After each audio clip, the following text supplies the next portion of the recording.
All right, what is going on, everyone? Welcome to another episode of Very Cold Lasagna, the podcast that houses a safe and open listening platform for casual, cold, and even the dumbest takes on the world of WWE, AEW, the NFL, and the wide world of pro wrestling and sports in general. I'm your host, DylanLasagna. Welcome to today's episode number 67 of this freezing cold podcast that houses, well, a very cold lasagna that's spicy as hell, and Garfield, the cat, likes to eat. I don't know why he loves to eat lasagna, but he's a good old cat anyway. Today we got a good show for you all. We got a late and out of date recap of my San Francisco 49ers, who took on the Minnesota Vikings in Week 12. We're going to be going over my personal highlights of the game, my winners and losers and takeaways from this big NFC showdown that had a lot of playoff implications on the line. And once that's all said and done, we're going to be taking a look at their very upcoming, this coming Sunday matchup against the Seattle Seahawks, a rematch of Week 4 in Week 13. And I got to say, for as much as I'm willing to not admit, the 49ers are on a roll. This 2-game winning streak heading into Week 12, and we get to Week 12, and they do some business with the Vikings, and here they are, square firm into the playoff race. So things are picking up. Business is picking up, as they like to say in pro wrestling. But anyway, we're here to talk about my San Francisco 49ers in our little weekly recap episode of the San Francisco 49ers. Before we get into things, I'd just like to plug the social media really quick. Make sure you listen to the podcast on YouTube, Apple Podcasts, Spotify, Anchor FM, and Google Podcasts. If you're watching this on YouTube, make sure to subscribe and turn on that notification bell so you'll be notified of each and every episode that comes out on the YouTube side, and follow the podcast on the audio side of things. Make sure you're listening to that while you're on the road, and follow the show on social media on Twitter and Instagram at Very Cold Lasagna. Let's take a look at this big showdown that was happening in Week 12 in the afternoon between the Minnesota Vikings and the San Francisco 49ers. Both teams were coming off big wins, really big wins, each in their own way in the previous week, Week 11. I know, late out of date. Forgot to put that disclaimer in, but hey, we're here to talk about it anyway. The Niners were coming off their second straight win in a big blowout win, I guess you could call it big, over the hapless 2-8 Jacksonville Jaguars and Trevor Lawrence. And the Minnesota Vikings, on the other hand, were coming off a big win of their own against Aaron Rodgers and the Green Bay Packers, where you saw Kirk Cousins overcome 2 overturned interceptions, and he put on one of his career games against A-Rod and the Pack in probably one of the top games of 2021. It was a contest that really went down to the wire. So this was going to be a game where it had a lot of implications, for as much as I'm not willing to admit the Niners should be in contention, but hey, here we are. But even then, there are still some questions about the 49ers 2-game winning streak, because yes, they beat the Rams on Monday night in a blowout, and yes, they beat the shitty Jaguars on a Sunday morning in the land of all elite wrestling. There are still some questions. Can they keep up this momentum? Can they continue to play ball control? Run it down their throats kind of football? Can the defense, play better like they've been playing against the Rams and the Jags?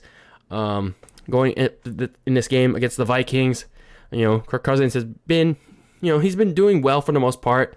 Sure, he's still the typical Kirk Cousins that likes to choke in like the biggest of games.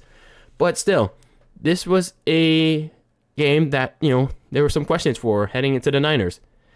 And like I said, this is a game where there were a lot of major implications on the line for the 49ers and the Vikings. The winner would get a head-to-head tiebreaker over the other and control the 6th seed pretty much.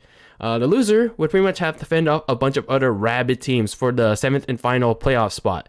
If the Niners or the Vikings lost this game, they would have to fend off the likes of Washington, New Orleans, even Atlanta, Carolina, Philadelphia. There were a lot of teams in Week 12 that were still in playoff contention, and even out of Week 12, there's still a lot of teams pretty much are. So that race for the last 2 wildcard spots are pretty up in the air. So anything can happen. Entering week 12 and even entering this week, week 13. So we get into this game against the Vikings and the 49ers. It was a promising start for the 49ers to open up this game. They get a quick 3-and-out onto Kirk Cousins and the offense. And once Jimmy G, it was his turn to get the Niners started on offense. Things looked promising. He actually stretched the field. You got a good pass from him to the receiver Juwan Jennings, and who had actually a good game the rest of the way. But as we saw early on, we all saw why Jimmy Garoppolo is Jimmy Garbage Fail.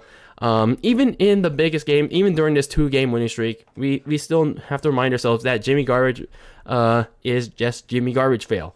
He was throwing balls way too high in this game, and very early on, in probably the 3rd or 4th play of the game, he threw a wide open interception to Harrison Smith, the linebacker.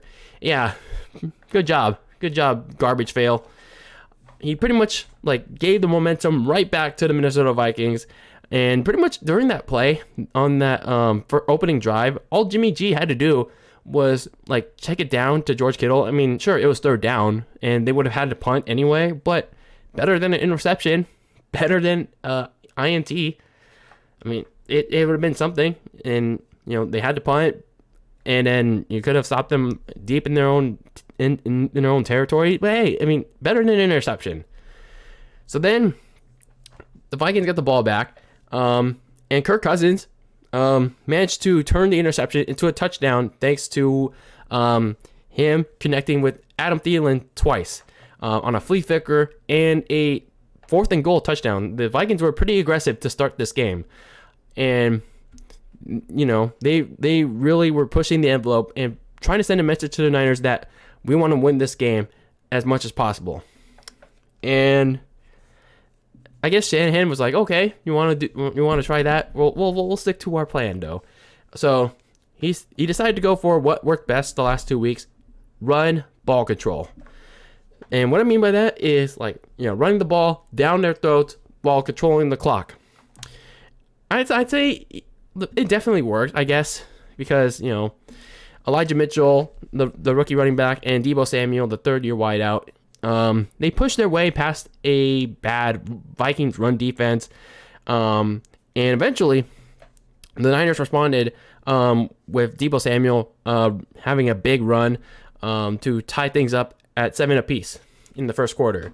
So to cap off the first quarter, both defenses forced 3-and-outs on the next 2 possessions. The 49ers managed to stop Dalvin Cook, but Jimmy G on the Niners' last possession of the quarter inexplicably backpedaled himself into a sack. Yeah, typical Jimmy Garbage Fail stuff. So then we get into the second quarter. The secondary, showed pretty much why they're pretty much garbage for most of the year. They gave up a lot of big plays, notably Josh Norman. Yeah, he was pretty much garbage this whole game. He gave up a lot of big plays to Justin Jefferson and I guess to Talona Hufanga. I can never get his name right. I'm sorry. The rookie safety. He misread the coverage on Adam Thielen and gave up a wide open touchdown and gave the Vikings a 14-7 lead. I mean, if it's one thing for Hufanga to misread the coverage on that play because he didn't have much playing time, but my God, Josh Norman, he was just bad. He was pretty bad in this series. In this opening second quarter series, it was just really bad. So, even though the Niners stalled on offense again, the San Fran defense pretty much got their own stop. And I think that was one of the key moments of the game. Nick Bosa got a sack on Kirk Cousins, and they were able to stop a kind of like a check down that almost got a first down on Dalvin Cook. And that pretty much set up the tone for the ball control offense that Kyle Shanahan wanted for the rest of the game. And initially it was all dink and dunk, passing and running for pretty much a solid 6 minutes of the quarter, because when the Niners got the ball, it was pretty much 8 minutes and 30 seconds. Yeah. And then once we got to the 2-minute warning, it was like, damn, dude, they've been doing this for like a good solid 6 minutes. And then at that point, I was thinking, like, they gotta get to the red zone at some point. You gotta stop dinking and dunking and try to make a move here. And a move they did, because Jimmy G finally got a long pass into Brandon Nyuk. They set up 1st and goal, and they burned a little bit more clock. And Jimmy G threw a slant to Juwan Jennings to tie things up at 14 apiece going to half. So in the first half, initially thought this was going to be a game. The Niners were going to start hot, but then instantly regress, especially after Jimmy Garbage fail. Threw an interception to Harrison Smith to start the game, and the Vikings were going to capitalize on that, and they did, 7-0, and I thought they were going to capitalize on that even more. But I guess I can give a very small credit to Jimmy G for making adjustments. Kyle Shanahan was like, okay, we're going to go back to our ball control. We can let Jimmy G throw here and there. And Jimmy G recognized that, and he made some critical plays too. So there are things to clean up offensively, but the defense, even though the secondary was putrid as hell in this one, they made a big stop in the second quarter to set up the Niners game tying TD and play ball control for the rest of the half.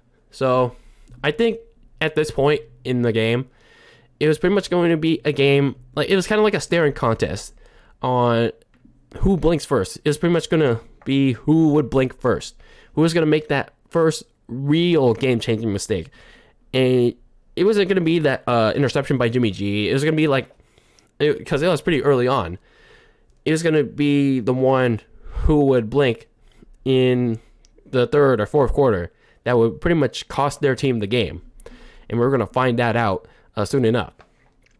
So the Niners got the ball first to start the second half, and they instantly made their presence felt. Deebo Samuel got a big run that got them into the end zone. George Kittle, who was pretty much silent all day, finally got his first reception in his only one, by the way. And Deebo Samuel punched in the Niners' first lead of the game to put them up 21-7. This was really impressive stuff by the 49ers in that opening second half drive. And it really makes you wonder if Deebo Samuel is the Cordell Patterson of our team. He's so fast as a running back and as a wide receiver. Maybe he could play both. Maybe he could play both. And then this is where the Vikings started to fade away. Not that fast, but it was starting to show. Kirk Cousins began to choke, typically, as per usual. He instantly donated the ball to the linebacker, Azeez Al-Shaair, and Kirk Cousins' stupidity instantly led to Elijah Mitchell running in for a touchdown.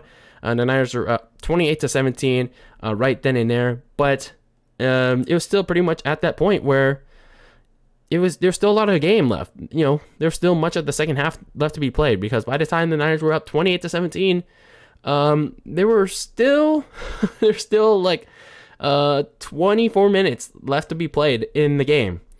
So there's still some time to be played, and the Vikings recognized that. It was like, sure, we made an instant mistake, and just like the Niners did, just open the game. And Dalvin Cook and Justin Jefferson began to torch the Niners again, thanks to the secondary being stupid as hell on this drive. And Dalvin Cook's partner in crime, Alexander Madison, cut the lead to 28-10 on a vulture touchdown. Sorry, fantasy owners that own Dalvin Cook. But they couldn't make it 21. They couldn't make it a touchdown lead, touchdown deficit, because Greg Joseph, the kicker, botched the hell out of the extra point. And us 49ers fans are thankful for your kind donation, Mr. Joseph.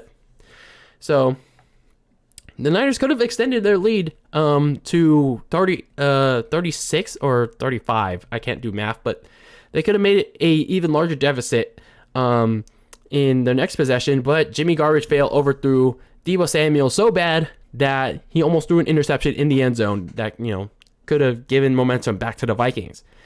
But Robbie Gould bailed his ass to extend the lead 31-20 as we reached the midway point into the third quarter, sorry. And the Vikings managed to immediately answer right back on the ensuing kickoff return, going end zone to end zone, and they cut the lead right back down to 5. And they continued to have a lot of extra point miscues when Kirk Cousins just didn't know how to throw the ball with enough air because, well, he failed on the 2-point conversion miserably. So a couple minutes later, the Niners forced another turnover when Dalvin Cook fumbled the ball immediately when he ran into one of the Niners players. I think it was Kevin Givens, and he immediately also got hurt. So I'm hoping he's okay. So San Fran initially had a touchdown in their grasp, and they almost did. Jaywan Jennings got the ball. It could have been a bigger score, but ref ball took it away because it was ruled that he didn't secure it. So it became 34-26 as we head into the fourth quarter. And when we get to the fourth quarter, the Vikings began to push their way back into the red zone, and they also got some help from stupid-ass Josh Norman. Thanks a lot.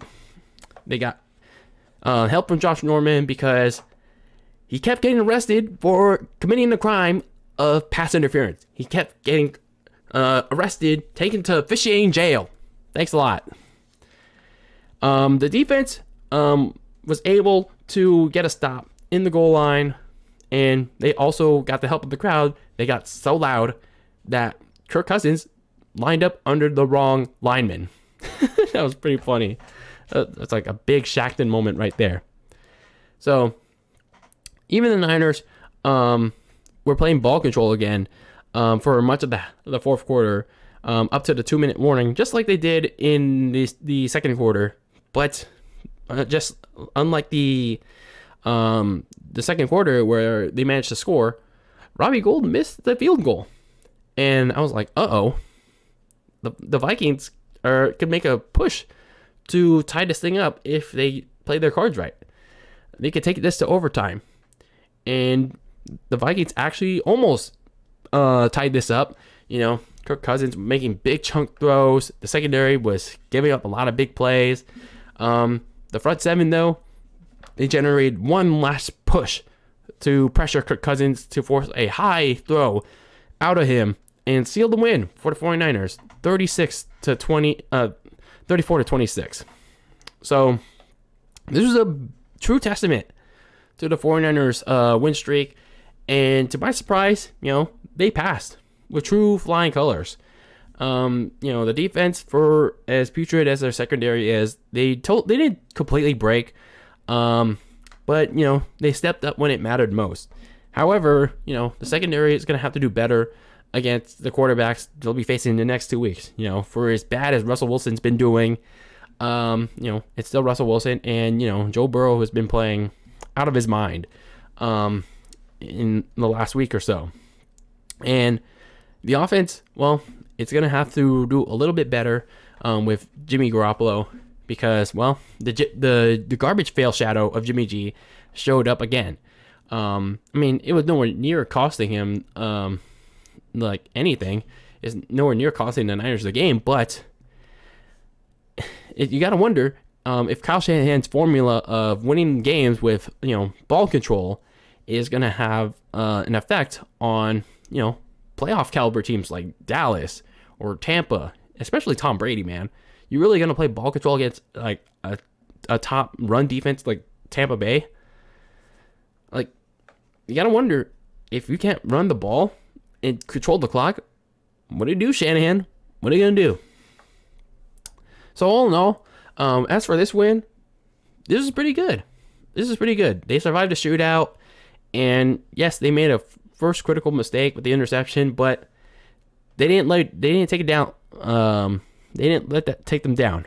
They didn't blink in an absolute staring contest. They let Kirk Cousins sink himself into the typical choke edge.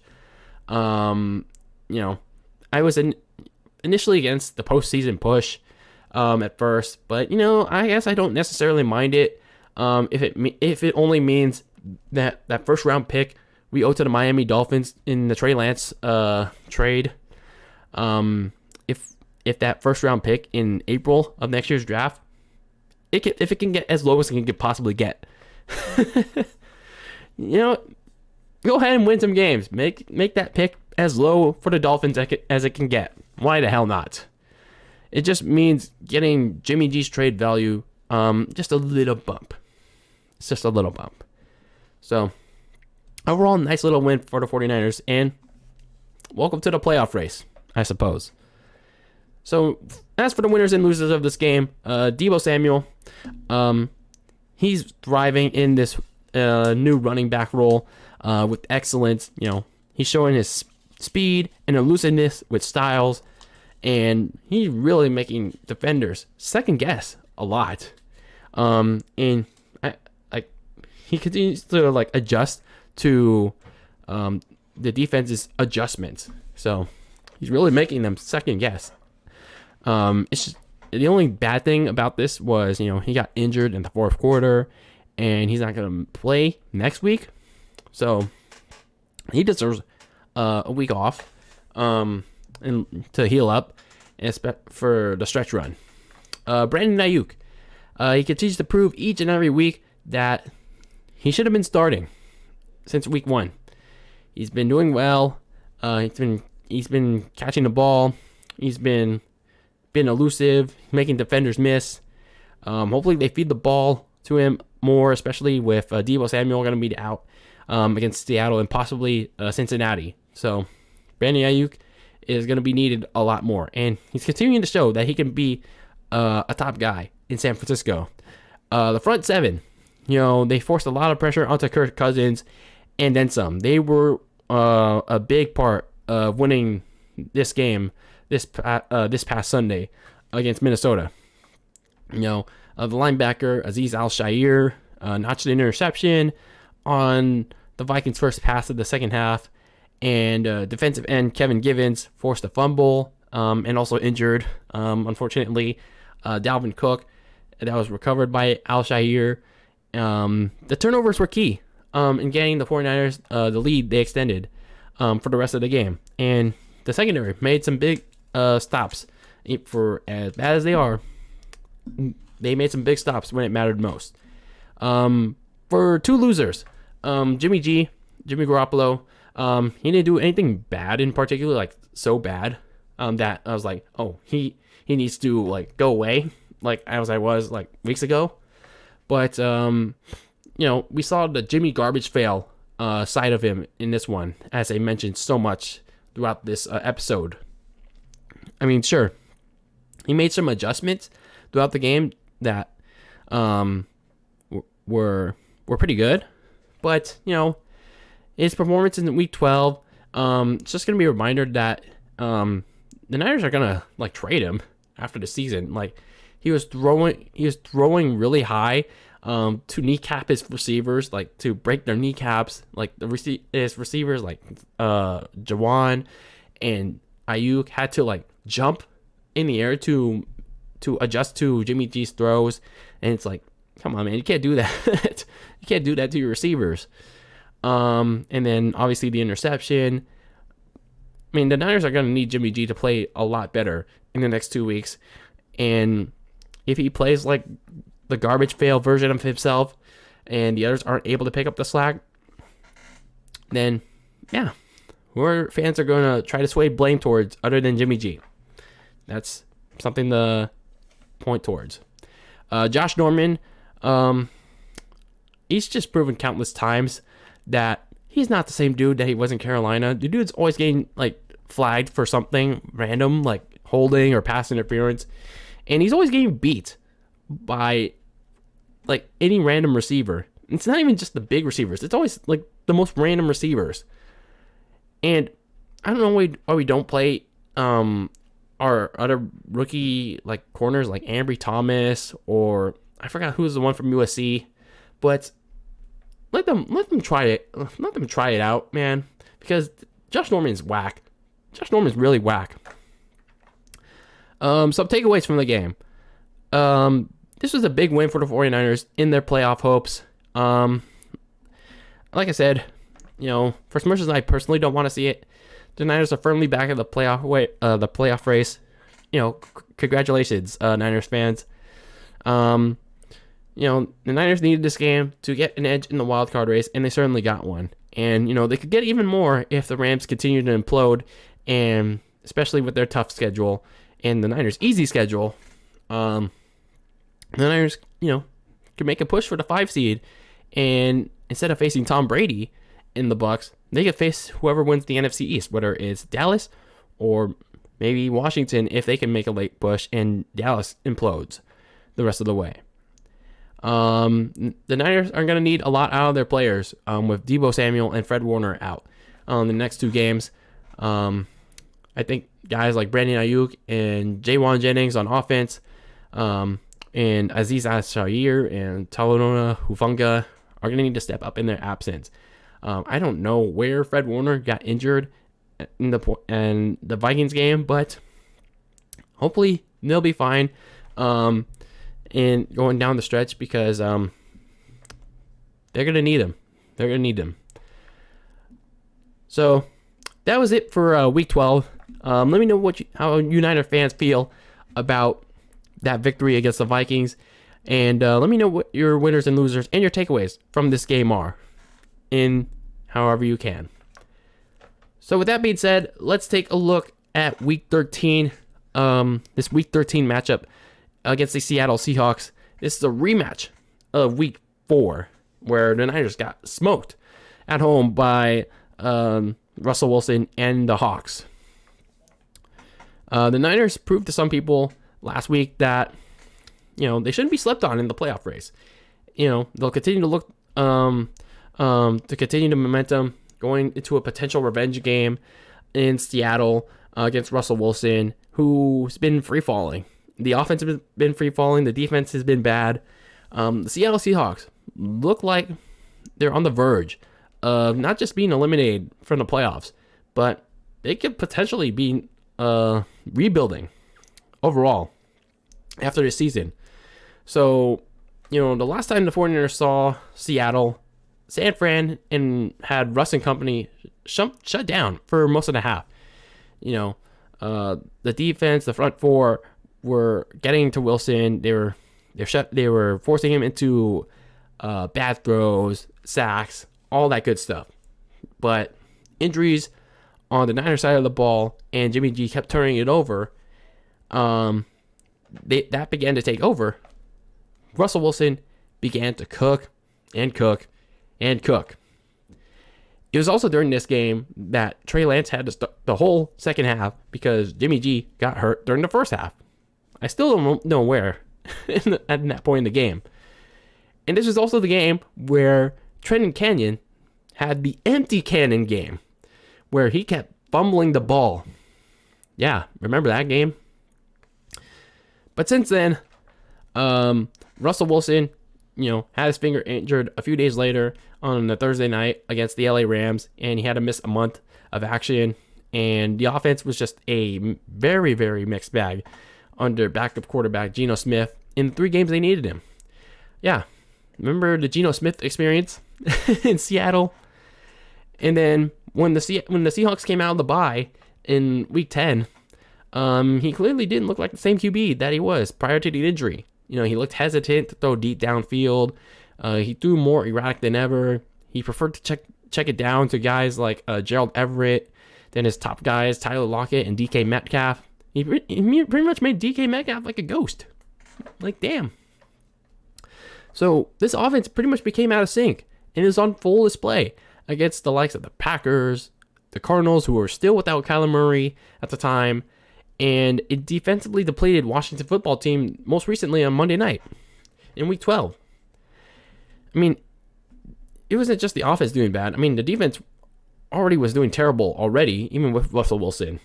So all this has resulted in a 3-8 tailspin, and losing to San Francisco could result in the final nail in the coffin for both their playoff hopes and Pete Carroll and Russell Wilson in Seattle.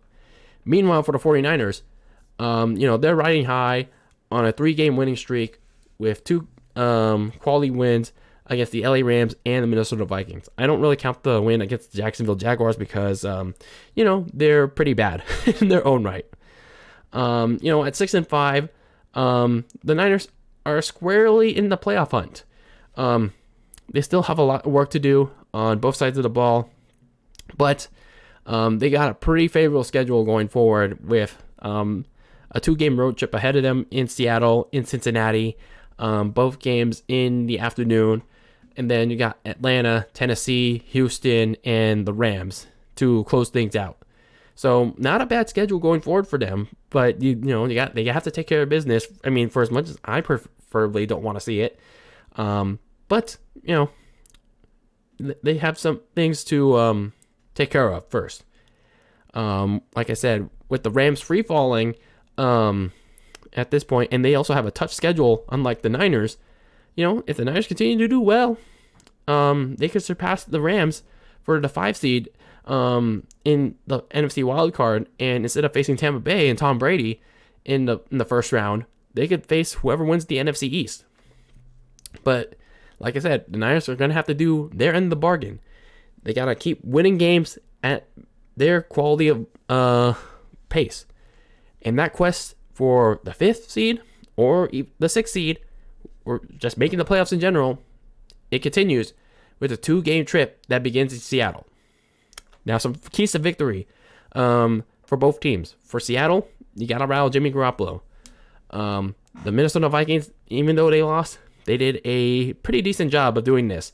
They forced him into an early interception in the first quarter, and they rattled him so much in the first quarter that Jimmy G backpedaled into a sack.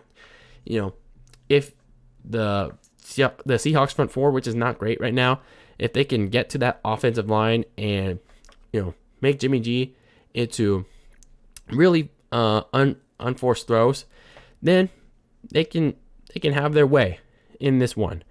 Unfortunately, the Seahawks defense was on the field so much in that game against Washington. It's going to be a short turnaround for them, and they not be at 100% energy. You got to find a way to get Russell Wilson cooking on a vulnerable Niners secondary. I know I said this last week in my general NFL recap show, but this was a good opportunity for Russell Wilson to cook on a also vulnerable Washington football team secondary. But unfortunately, that also didn't happen.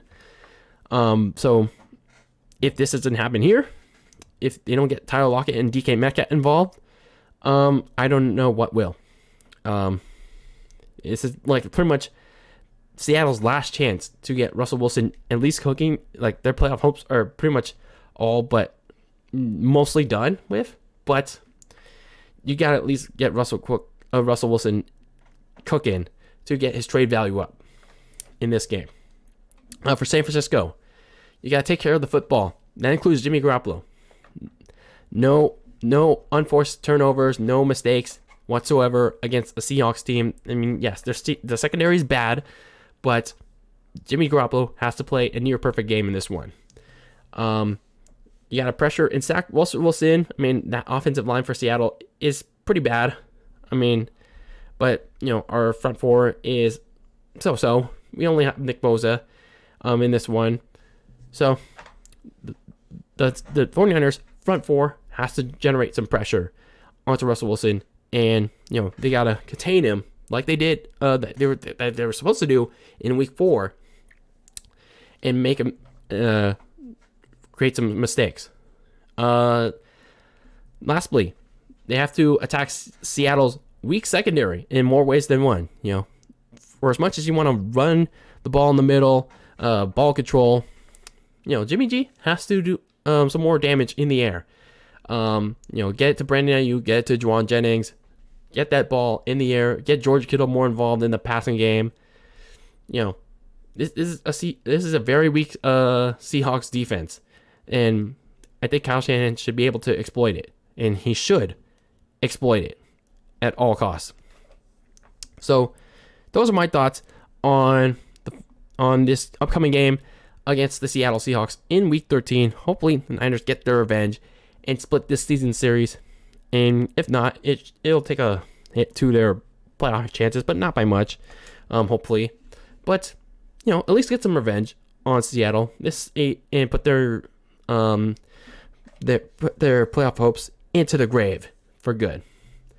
But that is it for this episode of Very Cold Lasagna, this recap show for the 49ers this week. I'm your host, DylanLasagna. Thank you for tuning in to this fine episode. And hopefully the Niners pull out the win this week. And we'll see what their next venture is on their quest for the wild card. But that is it for this show. I am DylanLasagna, signing out of another episode of the podcast. Thank you for tuning in. Make sure you listen to the show on Apple Podcasts, Spotify, Anchor FM, Google Podcasts, and YouTube. Follow the show on social media, on Twitter and Instagram at Very Cold Lasagna. And as always, keep that lasagna very cold in the fridge with your takes on the world of pro wrestling and sports in general.